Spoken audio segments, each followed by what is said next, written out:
Hello, everyone. Welcome to the 18th International Conference on Artificial Intelligence and Law. My name is Roberto Bornhausen. I'm a member of the local organizing team from University of São Paulo, and this is the fourth panel of the second day of our event. I would like first to present our sponsors.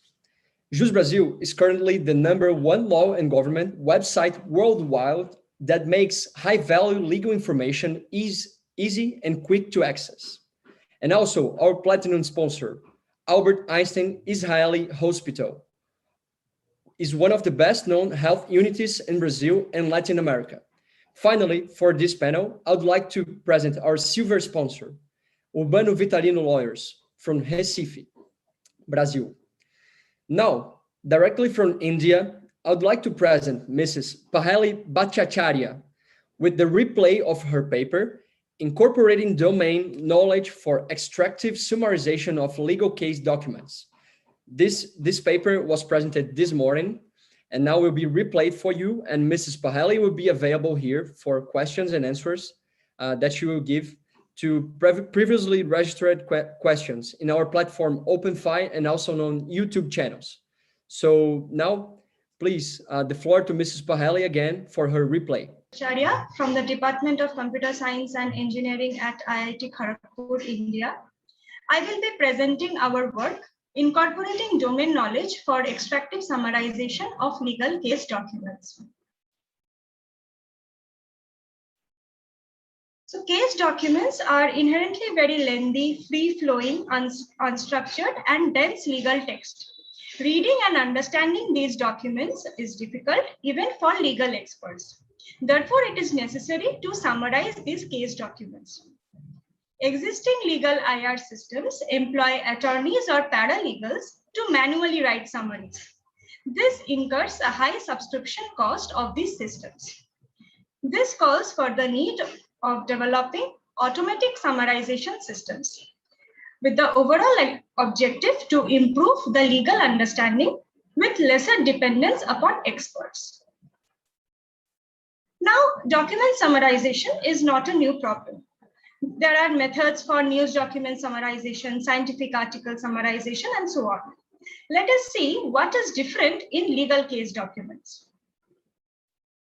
So on the left, there is a news document. So as we see that it is a very short document, and the first paragraph usually summarizes these news documents. Next, there is a snippet of a scientific document, particularly a research article. So these documents are lengthy, but they are segmented into sections and subsections with paragraph headings.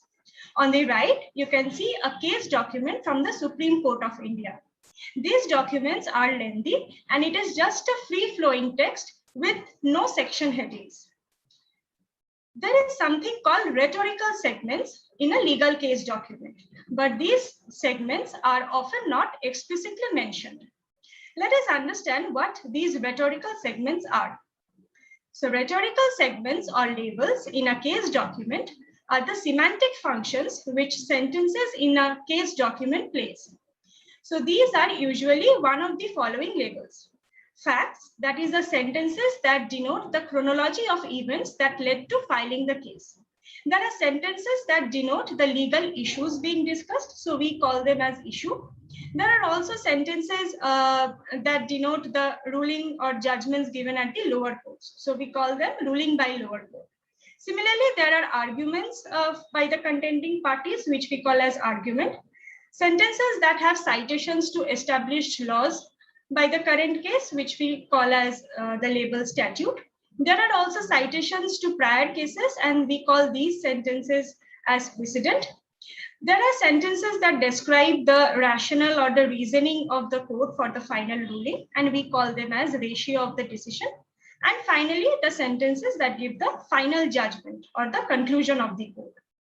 So on the right, this is an illustrative example of how a case document, when the sentences are labeled with each of these rhetorical labels, looks like.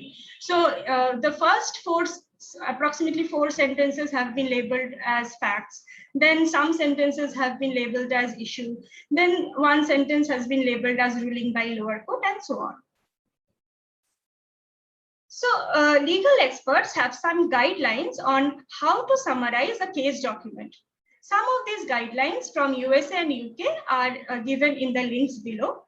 We also discussed with law experts from India, and all of them basically devise the following set of guidelines. So the first one is that each rhetorical segment should be summarized well and have representation in the final summary. This is because often law practitioners or academicians or others wish to read only the summary of particular segments. Example, summary of only the facts or summary of only the ratio. So this following this guideline is important. Second is that each of these segments should also, the important parts of each segment should be present in the summary. For example, from the statute segment, sentences that cite the relevant acts or laws should be present. Now let us see what are the existing methods for case document summarization. In this work, we are considering extractive text summarization algorithms. So they can be broadly classified into two main families, domain independent and legal domain specific. And under each of these families, there are supervised and unsupervised methods. So under domain independent supervised methods, we have the state-of-the-art deep learning models like SummaRunner, BERTSum, and so on. So as these are deep learning models, they require huge amounts of training data, which is expensive to obtain in the legal domain. Also, these methods were developed and evaluated on news documents, which are short. But when we apply them to summarize lengthy case documents, these algorithms become very resource intensive. Coming to unsupervised domain independent methods, so they can actually summarize any document. So they do not incorporate any legal domain specific knowledge. Now coming to the second family of methods, legal domain specific. The first one is the GIST method, which is supervised. As it is a supervised method, it requires large amounts of training data. Also, although it is legal domain specific, but there were no domain specific attributes such as rhetorical labels considered in this algorithm. Finally, there are many legal domain specific unsupervised methods. So case summarizer is one, but this algorithm does not assume the presence of any rhetorical role. So they rank sentences based on some importance score, but this score is based on a heuristic where there is no parameter from the rhetorical role perspective. The other three methods, LETSUM, KMM, and MMR, uses a rhetorical information, but just to display the summary in a templatic format. It does not use rhetorical information in estimating the importance of sentences for generating the summary. For instance, LETSUM uses TF-IDF to measure the importance of the sentences. In short, there are two main drawbacks of the prior works. The first one is that the existing algorithms do not incorporate legal domain specific knowledge systematically. While the supervised methods are expected to learn these rules automatically, there are two disadvantages. First is that there is a scarcity of expert written summaries in large amounts to be used as training data. Secondly, summary requirement may vary for different stakeholders. For example, a journalist who is briefing a case wants a different type of a summary. Maybe he or she wants the ratio to be summarized well, whereas a law practitioner may want the facts and arguments to be summarized well. So it is not practical to gather huge amounts of training data to cater to each type of the stakeholders. So in this work, we propose DELSUM, which is an unsupervised domain adaptive extractive legal summarization algorithm. DELSUM works in an optimization framework to incorporate legal domain knowledge into an objective function with constraints, and this objective function is maximized using integer linear programming. So DELSUM takes as input a document where each sentence is labeled with a rhetorical role and the desired length of the summary in number of words. Let us call that L. So given these two inputs, del sum produces a summary of at most L words. So the optimization framework of del sum has two main components. The first is the informativeness of a sentence. It measures the amount of important information contained in a sentence. We assume that domain experts will define how to estimate the informativeness of a sentence. The second one is the content words, that is the words that signify domain-specific vocabulary. With each content word is a score which shows how important that content word is. Again, we assume that domain experts will define what the content words are and how the scores are defined. Del sum produces a summary that maximizes the following objective function. That is, it tries to maximize the inclusion of informative sentences and the number of important content words, subject to constraints that the summary length should not exceed L words. And there are other constraints, so please refer to our paper for more details on this. Now let us see how the legal expert guidelines can be incorporated into del sum. In this work, we considered summarizing Indian Supreme Court case documents, and our experts are the senior law students and a professor from the Rajiv Gandhi School of Intellectual Property Law, which is a reputed law school in India. So the first guideline they gave us is that in general, the summary should contain representations from all segments of a case document, and the relative importance of segments in the summary should be as follows. So first and foremost are the final judgment and the issue. Next comes the facts. Then the statutes, precedents, and ratio are of approximately same weightage.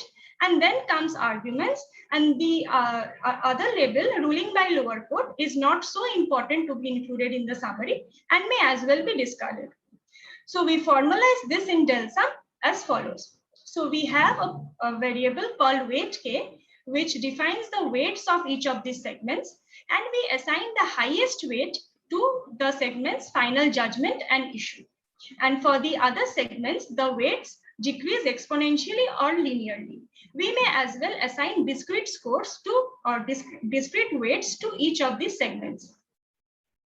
The second guideline is that the segment's final judgment and issue are exceptionally important in the summary. The segments are usually very short, and so they should be included completely in the summary. And to ensure a balanced representation, a minimum of 2 sentences from the other segments should be included. We formalize this guideline in del sum as follows. We have a variable NOS, or number of sentences for a segment K, defined as follows, that if the segment is final judgment or issue, then all of the sentences should be taken. Otherwise, a minimum of 2 sentences should be taken. The third guideline is that the important sentences should be decided based on which segment that sentence belongs to, and also other factors. If the sentence is from fact, then we will take the weight of the segment fact and also the inverse of the position of the sentence. If the sentences are from the segment statute, then we will see if the sentence contains citations to an act. So for that, we keep an indicator variable AI for statute, and this AI is 1 if there is a citation to an act, otherwise 0. Similarly, for precedents, we see if the sentences contain citations to prior cases. And for the segment ratio, the guideline is that the sentences appearing at the end of the document and those that discuss relevant statutes and precedents are important. So to formalize this, we assign the weight of the segment ratio, that is weight K, the position of the sentence, and whether there is a mention of statute or a precedent. The final guideline is that the summary must contain sentences that give important details of the case, including acts and sections of acts that were referred, names of people and places, and also sentences containing specific legal keywords are important. So we formalize this by having 3 types of content words. The first one is the acts or sections of acts, to which we assign a score of 5. The second type of content words are the keywords from a legal dictionary, to which we assign a score of 3. And then we have the noun phrases, to which we assign a score of 1. Now, let us see the dataset and experimental details of this paper. So in this work, we considered 50 Indian Supreme Court case documents, where each sentence of a document was labeled with one of the 8 rhetorical segments. So this dataset is available from our prior work. Each of these 50 documents had gold standard summaries written by 2 senior law students from the Rajiv Gandhi School of Law. They wrote segment-wise summaries and they combined ratio and precedent into one segment analysis. The summary lengths were approximately 30% of the original document, and we had 2 sets of summaries. The metrics, the evaluation metrics we considered are the rule scores between the gold standard summaries and the algorithmic summaries.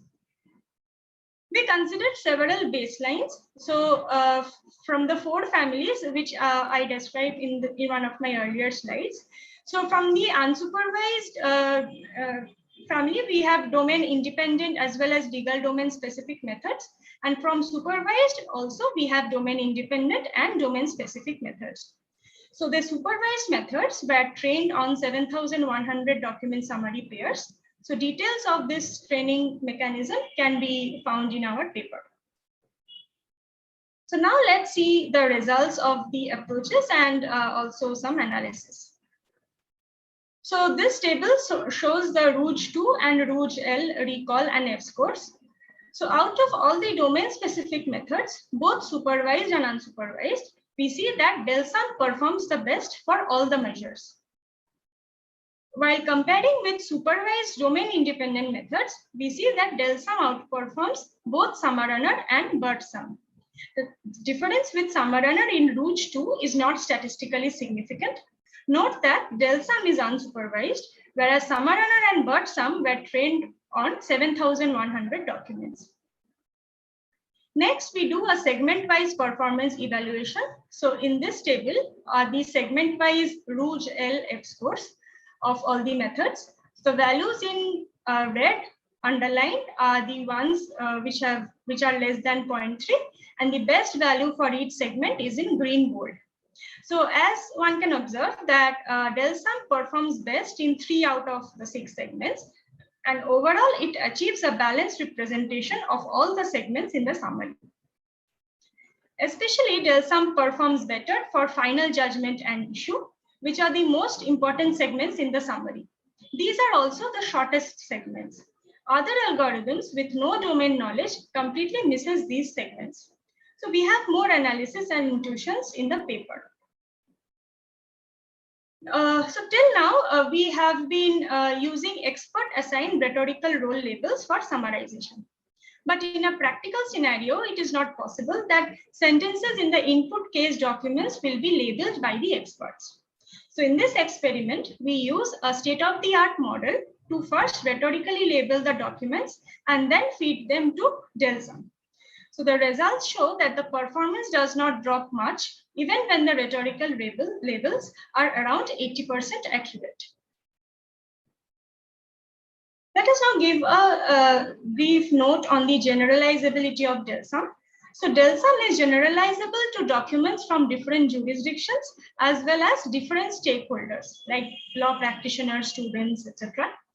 So this is because DELSUM is quite customizable, and this is through the different parameters like the segments and weights of the segments can be defined by whoever is using this algorithm. Also, the minimum number of sentences from each segment can be given as input.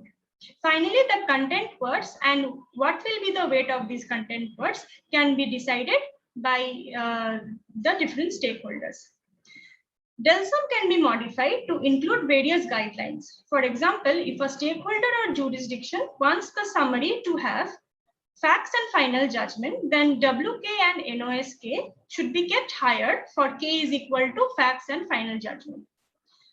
Similarly, if there is a use case that the statute sentences should be more than the sentences with noun phrases, then the score of the statute words can be kept higher than the score of the noun phrases. So to conclude, in this work, we propose DELSUM that can efficiently encode domain knowledge for extractive summarization of legal case documents. We show that it is necessary because important segments like final judgment and issue gets missed in otherwise unguided algorithms.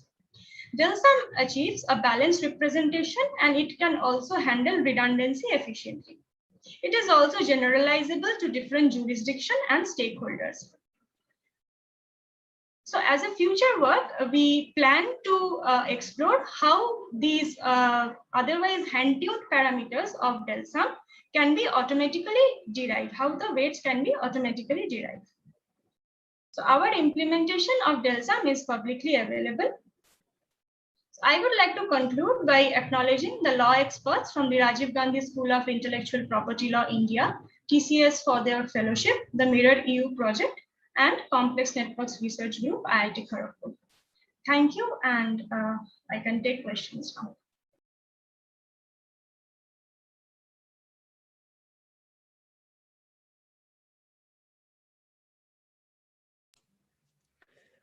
Mrs. Paheli Bhattacharya, thank you again for your presentation.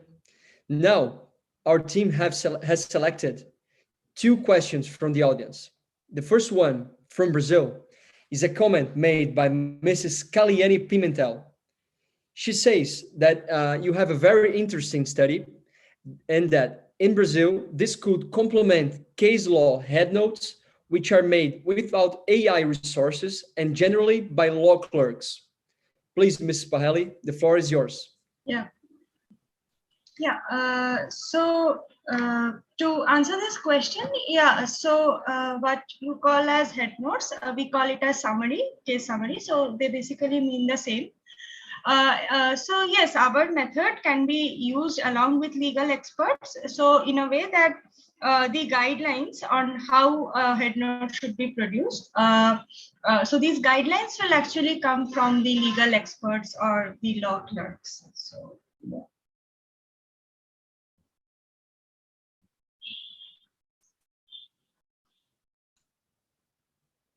Okay, thank you, Ms. Paheli. I guess we are having some connection troubles, but can you listen to me? Yeah, I can hear you. Is my voice breaking? Or?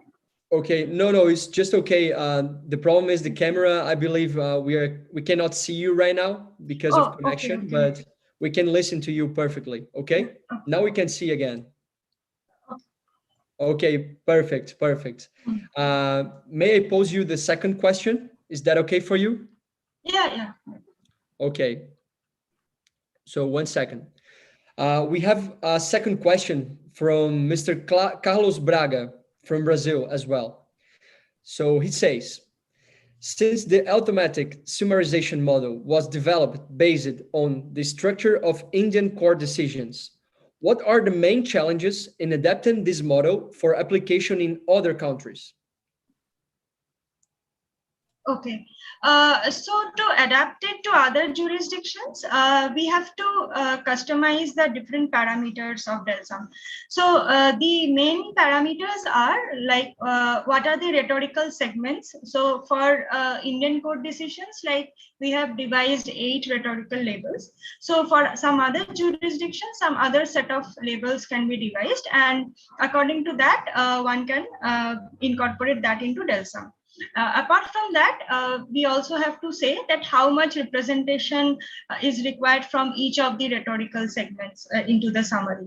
So for instance, in Indian court decisions, we understand from our legal experts that the final judgment and issue are very important, whereas the arguments and ruling by the lower court are not very much important in the summary. So we assign the weights of the segments accordingly. So this also has to be adjusted according to the jurisdiction. And finally, how to define important sentence, that is deciding like which sentences should go into the summary. So this importance score should also be defined. So here we have done it through content words. So one can devise different content words for different jurisdictions according to like what is required. Yeah. Okay, perfect. Thank you, Ms. Paheli. We have a third question from the audience. I don't know if you are able to answer or not. Just in case, Yeah.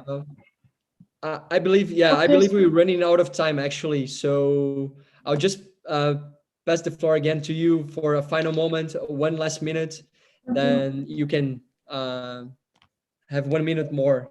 Okay. Okay, so yeah, I can see one question that how to identify the rules to offer an effective summarization. So yeah, so these rules can either be we can either get them from the law experts or the different stakeholders who wants to have the summarization, or in the absence of the some expert, you may see some summaries by yourself, and you can have an idea that yes, from this jurisdiction this kind of summary is required, and you can adjust the parameters of the sum accordingly. The other question I see is that why not output just a structured representation of the case? So, so this problem is actually of summarization. So, for example, given n sentences of a case document, we have to select some L sentences out of n. So this is why it becomes an objective function with constraints, where we have to maximize selecting the L sentences which are actually of very importance. So that is the basic task of summarization. Okay, so yeah, so thank you for giving me this opportunity to present at ICAIL. It was very good to interact with the audience. So I would request all of you to please go through our paper, and we also have our code available on GitHub. So you can get back to us, to all the authors, if you have more questions. Thank you. Thank you very much, Ms. Paheli, for your brilliant presentation. And now I have a pleasure to call here to the stage Mr. Guilherme Moraes Rosa, also from Brazil, our Brazilian colleague, which will have a 10-minute presentation of a live paper called To Turn or Not to Turn, to Tune or Not to Tune, Zero-Shot Models for Legal Case Entailment. So, Mr. Guilherme, can you hear me? Yes, I'm hearing you. I'm going to share my screen. Okay, perfect. I'm not seeing your video, but anyways, I believe it might be my connection. Now you can see me? Oh, yeah, now I can see your video. Perfect. And now, please, you can share your screen. Okay.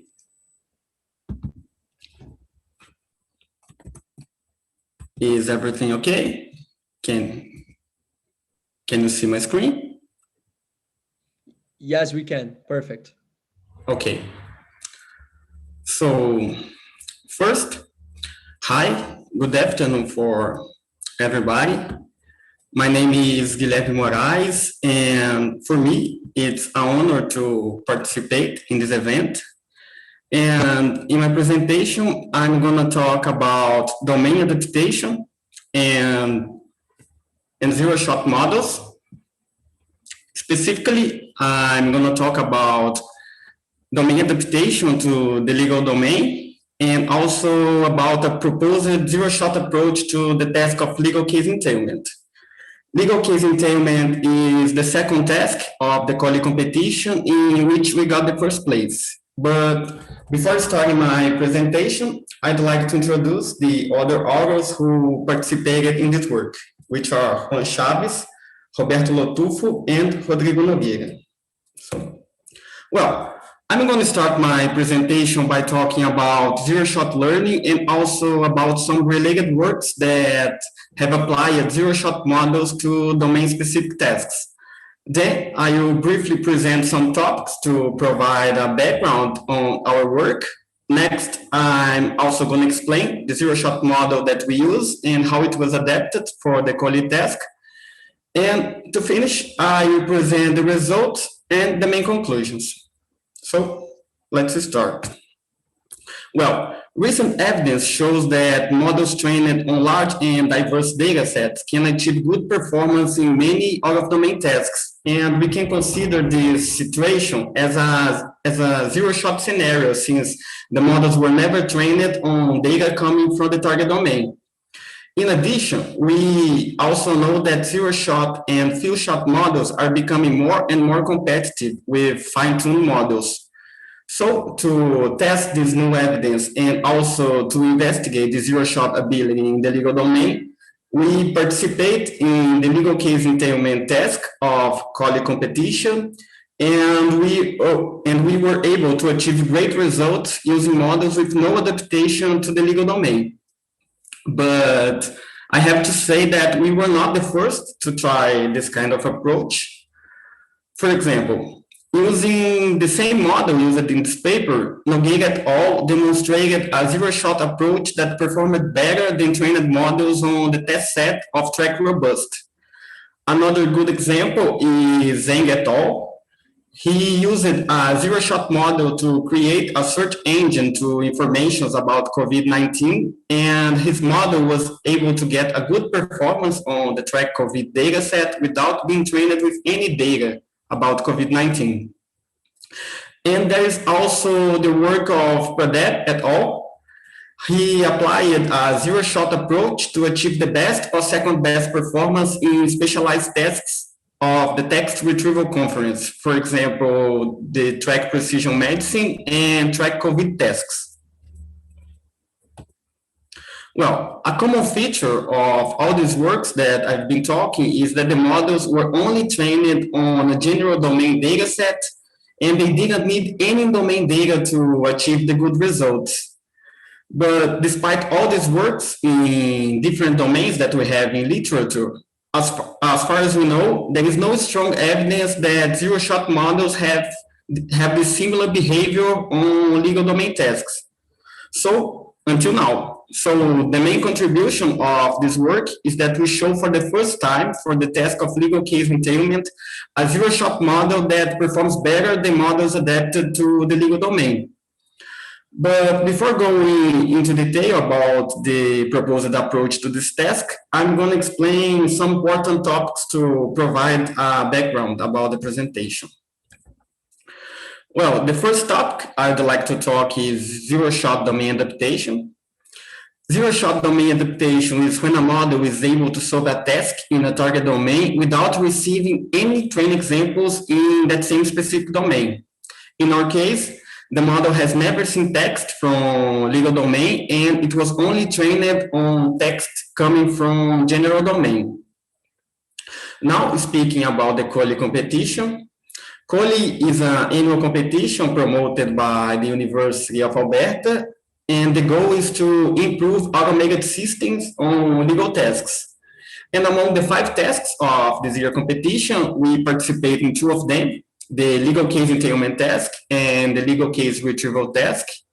And in this presentation, I will talk specifically about the approach we propose to the task of legal case entailment. The goal of this task is to identify a set of paragraphs from existing legal cases that are relevant to a new case. And as you can see in the table, our submissions got the 3 top scores, achieving more than 6 points above the second best team. Also, in our experiments, we use 2 models that are the Beta and Mono-T5. The Beta is an improvement over some previous transformer architectures like BERT and RoBeta, and this model is the state-of-the-art in many NLP tasks. The second model we use in this work is Mono-T5. Mono-T5 is a model adapted to the task of text rank, and it is based on the T5 architecture. Mono-T5 is also state-of-the-art in some information retrieval tasks, and it is the model responsible for the zero-shot approach we use in this work. And on the next slide, I'm going to explain how Mono-T5 was trained on a general domain dataset and apply it to the COLI competition task. Well, as I said, Mono-T5 is an adaptation of the T5 model for the task of text rank. The model was proposed by Nogueira et al. In the year of 2020, and the model was trained on MS Marco dataset. That it is a big dataset with 500,000 of text passage, and it was built for the tasks of text rank and question answering. Well, during the fine-tune step, Monody 5 is trained to generate the tokens true or false, depending on the relevance between a document and a query. And to train this model, we use this input template that I show in this image on the left in green, where the letter Q represents the query, and C is the candidate document that may or may not be relevant for a specific query. On inference, the model estimates a score to quantify the relevance of a document to a query, and this score is given by the probability assigned by the model to the token true.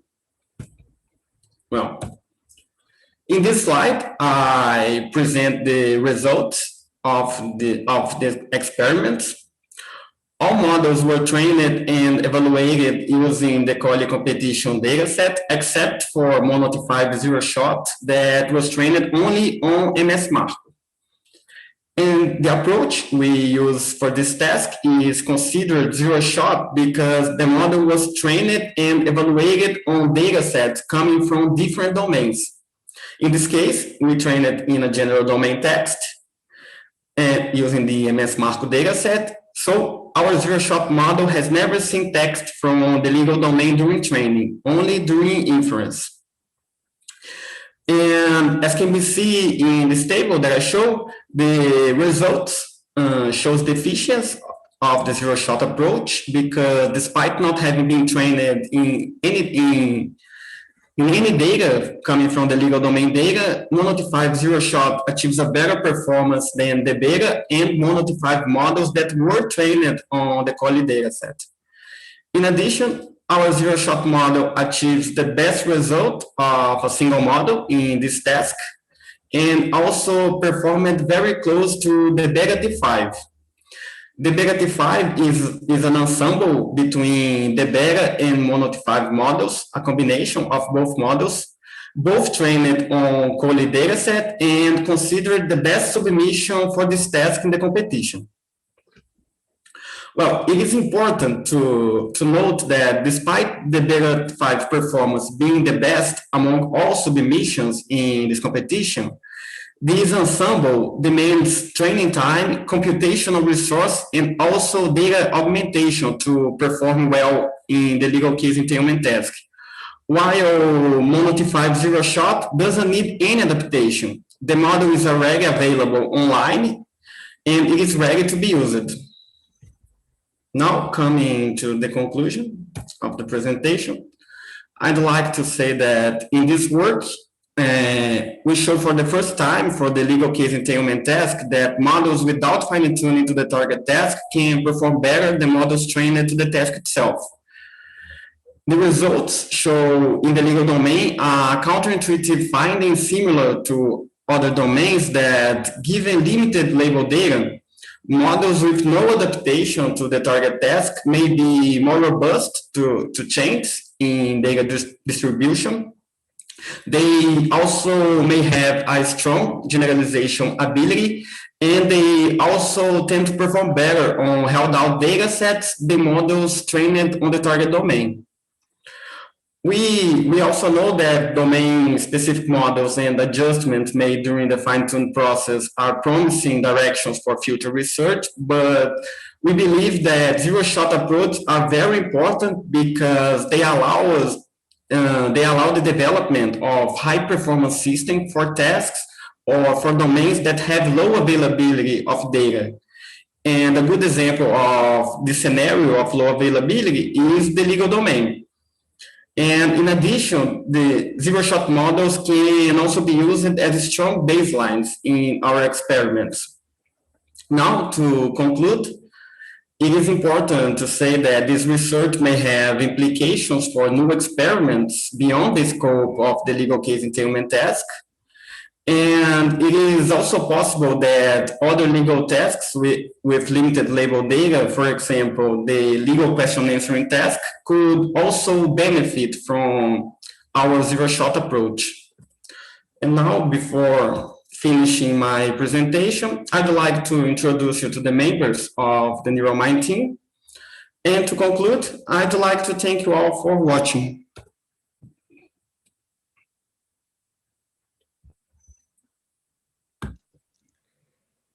Thank you very much, Mr. Guilherme, for your brilliant presentation. It is very nice for us Brazilians to have you here. And now I have one question from the audience. So Mr. Marcelo Lopez from the organization team, he's asking, what are the main difficulties in using fine-tuned models in the legal domain? I think that the main difficulty is the low availability of label data to fine-tune the models. That's why we are proposing this approach using a zero-shot model. Perfect. Thank you very much, Mr. Guilherme. Now you have one last minute for last talk, please. I simply would like to thank you for the opportunity, and it's a pleasure to participate in this event. Thank you very much, Mr. Guilherme. It was a pleasure for us. Now, directly from Japan, I'd like to call here to the main stage, Mr. Ken Sato, which will have 5 minutes for a demo live presentation of interactive system of arranging issues based on proleg and civil litigation.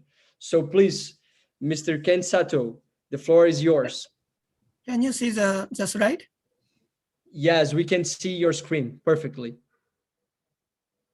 I'd like to show you interactive system for arranging issues based on proleg in civil litigation. This is joint work with Kazuo Takashi and Tatsuki Kawasaki. Firstly, I would like to give a background and then I give a demonstration. So in Japan, we have the procedure of arranging issues in civil litigation where we clarify which facts are in dispute and what kind of evidence action should be made. And in the beginning of 2020, the Japanese court decided to use online meeting software for arranging issues, but it is very superficial IT technology. So I would like to make it more intelligent. And we have been developed proleg-based legal reasoning support system proleg since 2009 to simulate reasoning by judges in litigation. In this presentation, we extend proleg into an interactive system for arranging issues. So it is necessary to extract the legal facts from various real-life facts to form an appropriate argument in the court. However, it is not clear which of real facts are needed, and the program can choose required facts automatically by reasoning about rules, which encodes a civil code. So the demonstration is as follows. The plaintiff Alice requested the defendant Bob for the payment of goods according to the purchase contract with Bob. Bob claims that Alice threatened Bob to buy the goods for a counter-argument, but Alice didn't admit the threatening action. So I'll show you now the demonstration. And first, the plaintiff chooses what he would like to do. And here, I want to request money. And then the user chooses which reason why he could request money. And in this case, the purchase contract. Then the proleg compute the necessary fact. And user plaintiff must put relevant fact here. And this part is changed from Q to O, which is that the plaintiff states it, alleges it. And then we can simulate judgment here, and this part becomes O, which means that the plaintiff wins. And then this block diagram is sent to defendant, and then he asks proleg to compute counter-argument here. Then we can see that there are two possible counter-arguments, and in this case, defendant choose this counter-argument and put necessary facts here. So these facts are also computed by ProRec automatically. And we claim this, then apply it. And then we can simulate judgment again with this added fact. And then this becomes crossover X, which means that the defendant wins or and the plaintiff lose. So then it is sent to plaintiff again, and then the ProRec computes counter argument here. But unfortunately, there is no counter argument here. So only he can do is to deny the fact or making the facts issues, so that it becomes U, and this part is also U. So he denies the duress action here. And then we can simulate the judgment again.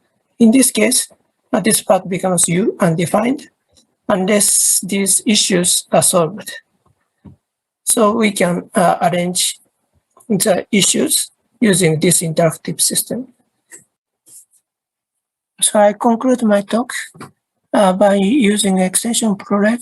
Attorneys can prevent missing claims by using this system for checking, and the layperson could make correct legal claims. As a future work, we would like to develop the system and pursue automatic information extraction from natural language sentences. Thank you very much.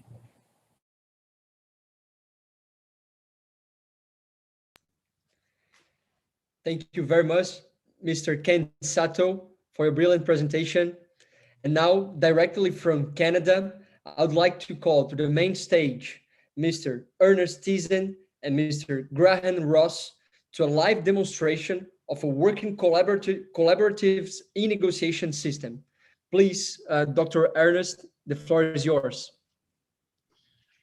Okay, hi, it's great to be here, and following me is going to be Graham Ross. I'm from Smart Settle, and Graham Ross is working with us as well, also representing ODR training. So I'm going to share my screen now. I've got a short presentation here. Let me see, you should be able to see now the first screen. It says optimizing e-negotiation outcomes with collaboration algorithms. So, we were asked to do a demo of Smart Settle Infinity in 5 minutes. There's no way we could do that. So this 5-minute presentation is just about the algorithms, and but we did produce a video for you, and it's called Infinity Made Simple on YouTube. So when we're done here, you just search for Infinity Made Simple. It's a negotiation between teacher and farmer, and some issues about negotiating pumpkins there. And so in the original distributive negotiation, they were lucky to achieve 50%, but they could do better with those algorithms. So let's see how. If we rearrange the scale, we can depict this problem and change it into an integrative negotiation in multi-dimensional satisfaction space. Now, teacher wants to be at the top left, and the farmer wants to be at the bottom right. When the previous scenario, I'm not seeing the screen. I don't know if it's just me, but oh, I'm not. Oh, you can't see the screen. Yeah. Oh no. Does anybody else can see it? Ah, it's coming on now. Now we can see it. Now we can see it. Yes. No problem, Dr. Ernest. You can start again if you need. Okay. Oh, okay. Well, let me see. Let's just try that again.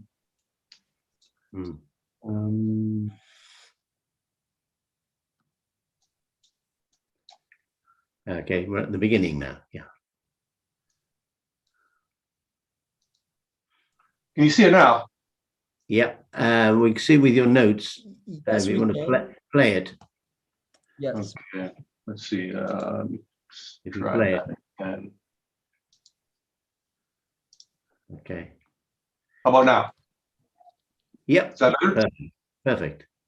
All right. So it's about optimizing outcomes with collaboration algorithms. And you heard what I said before, that this is about the background theory. So we made a video for you called Infinity Made Simple on YouTube. It's about teacher versus the farmer, and they're negotiating about pumpkins. There's lots of issues, and they would be lucky to achieve 50%, but we can do better with those algorithms. So, okay, so we're going to rearrange those scales so we can look at the problem in multidimensional satisfaction space.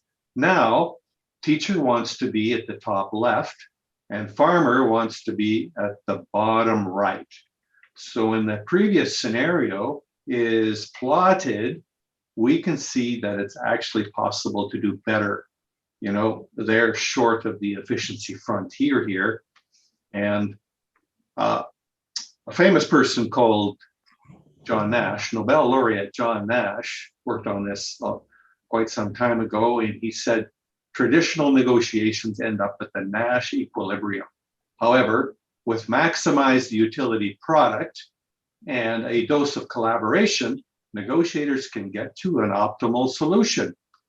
Unaware of Nash's solution, my major advisor at Cornell University gave me a challenge, and I invented maximize the minimum gain.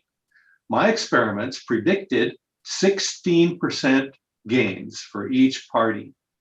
And the late Harvard professor, Emeritus Howard Rafa, considered then to be a leading expert, published a preference for this algorithm. But unfortunately, further research showed that this method was incomplete. Negotiators are very attached to the baseline and too exhausted to go further.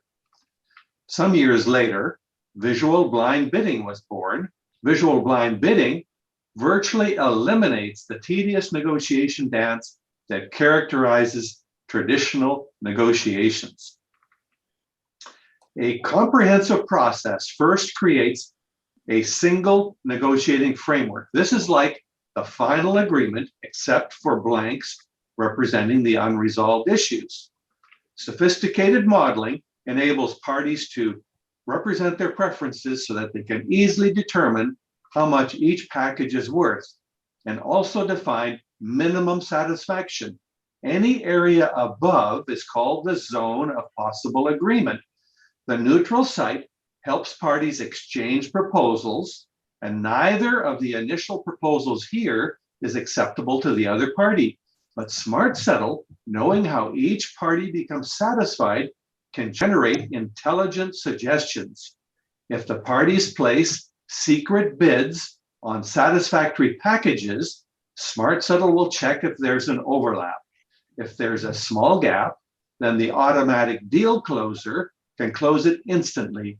Fairness enhancing normalization encourages parties to focus on what they want by making sure that no one is able to game the system, while maximize the minimum gain harvests and fairly distributes any remaining hidden value.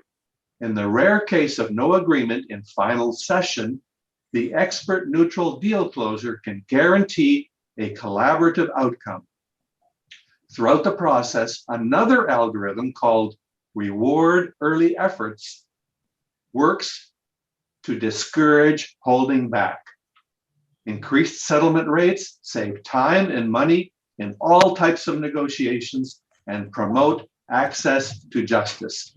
3 decades of R&D have resulted in the 8 algorithms listed here. You can learn more on the Smart Settle website. Search for Infinity Made Simple on YouTube to view the simulation that I talked about. And thank you very much for your attention. It's great to be here, and over to Graham Ross. Thank you, Annie. A pleasure to be here, to be invited to present here. Let me give you a working UK lawyer mediator, as I am, perspective of the smart settle products, which I have used, particularly Infinity. First of all, just, I suppose, introduce myself. I'm, as I said, a UK lawyer mediator. I'm a board member of the International Council for Online Dispute Resolution. If you've never heard of it, ICAODR.org. If you're interested in online dispute resolution, you really ought to be a member. I'm also a board member of Smart Settle Resolutions Incorporated, a member of the Working Party of the UK's Civil Justice Council ODR Working Party, and I've been running for some 13 years the leading training course on ODR. But let me give you this perspective. I really love Infinity.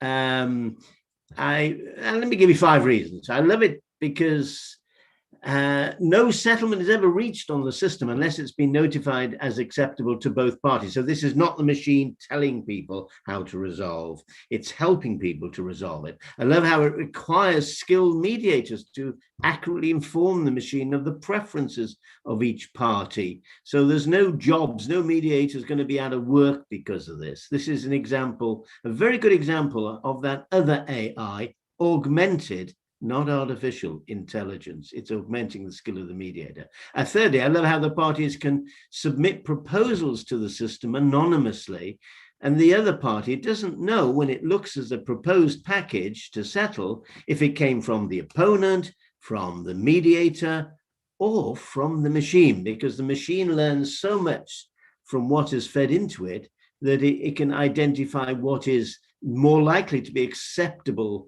to both parties. In that way, proposals that are made are looked at in a truly objective fashion without any emotion. And you know, when there's a lot of anger and in a dispute between parties, often people will not accept an acceptable offer simply because it came from that other person with whom he is in disagreement.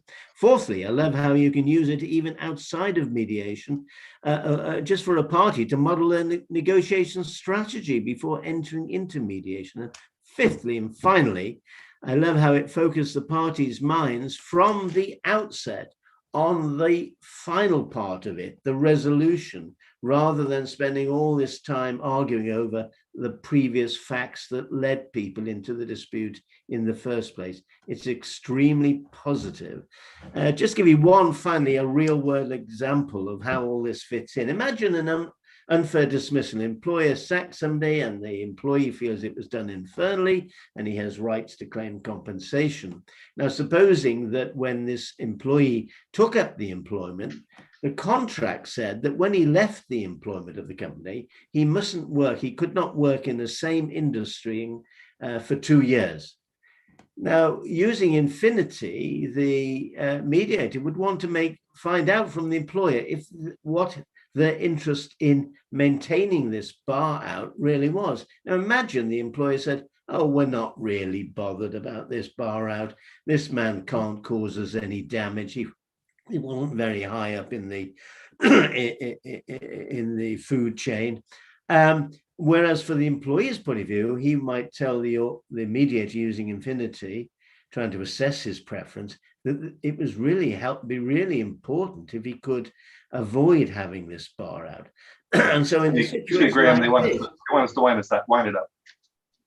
Sorry? They want us to wind it up now. Yeah, so right, I'm right on the end. So Infinity would say, maybe the employee will take less compensation if he is released from the bar out. And that's how, if that was put openly, it would never be accepted by employee. He would never want it known that they weren't that important. There you are, falling in love hopelessly with Infinity, and I recommend it. Thank you very much. Thank you very much, Dr. Graham, Dr. Ernest. It was our pleasure to have you here. And this is so the end of our panel, our fourth panel of the day. I'd like to thank everyone, our audience. And finally, I'll very quickly share my screen and show you where GatherTown is on our OpenFi platform.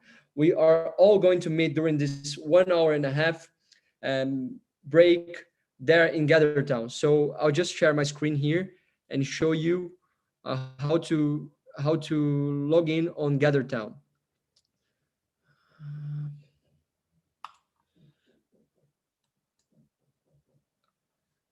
Can you see my screen correctly, like GatherTown with the home page here? Can you see, Dr. Ernest? Okay. So here in GatherTown, go to the left part of the panel and click here in the star, on the star, where is GatherTown. So here you can join us, okay, inside the platform, and you click there and you have Gather. You only have to prepare yourself here, write your name on it, and launch with your browser. And we will be there for networking space. So you are all invited to join us there. Our sponsors, they have also a place there. I guess you can see my screen, right? I'm using here GatherTown. So I just joined the room and I'll be in Jus Brasil room here with, for example, Mr. Giuliano is here with me. And there is another room, which is Albert Einstein room, that you can also have this option to join it. Okay, so you're all invited to join us at GatherTown. So which room should we go to? Sorry? Which room are we supposed to go to now? Now, yeah, we just finished our transmission and we are finishing the panel. And then if you want to join us for networking space on OpenFi, you have to log in there and go to GatherTown. Okay, so thank you very much for your attention.